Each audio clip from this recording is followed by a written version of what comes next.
Hi, my name is Miss Wanda, and this is the story of The Sneetches by Dr. Seuss, written and illustrated by Dr. Seuss.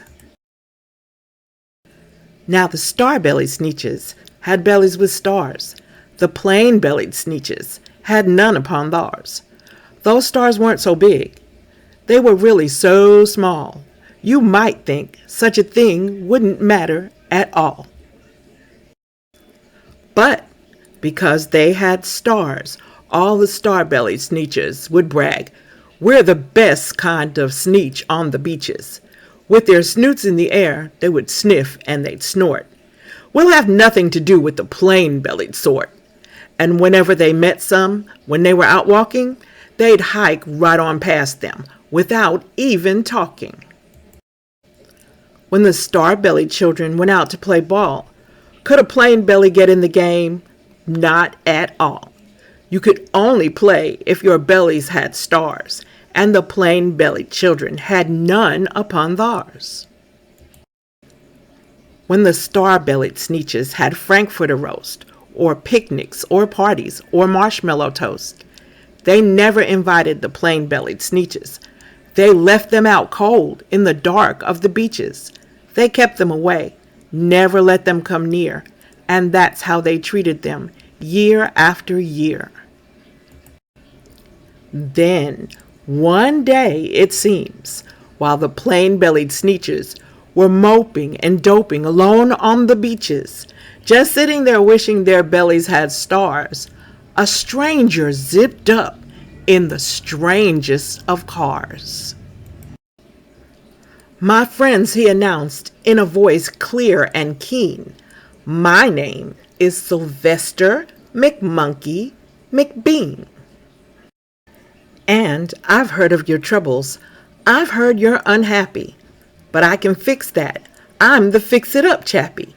I've come to help you, and I have what you need, and my prices are low, and I work at great speed, and my work is 100% guaranteed." Then, quickly, Sylvester McMonkey McBean put together a very peculiar machine, and he said, "You want stars like the star-bellied Sneetch? My friends, you can have them for $3 each. Just pay me your money and hop right aboard." So they clambered inside. Then the big machine roared, and it clunked, and it bonked, and it burked, and it jerked, and it hopped them about, but the thing really worked. When the plain-bellied Sneetches popped out, they had stars. They actually did. They had stars upon theirs. Then they yelled at the ones who had stars at the start, "We're exactly like you. You can't tell us apart. We're all just the same now, you snooty old smarties, and we can go to your frankfurter parties."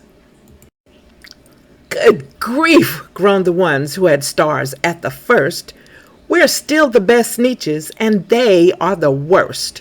But now, how in the world will we know," they all frowned, "if which kind is what, or the other way round?" Then came McBean with a very sly wink, and he said, "Things are not quite as bad as you think. So you don't know who's who. That's perfectly true. But come with me, friends. Do you know what I'll do? I'll make you again the best Sneetches on beaches, and all it will cost you is $10 eaches." "Belly stars are no longer in style," said McBean.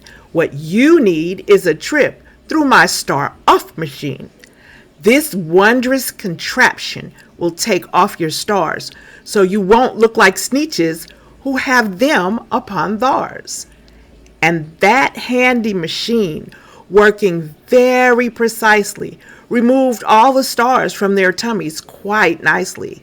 Then, with snoots in the air, they paraded about, and they opened their beaks, and they let out a shout, "We know who is who!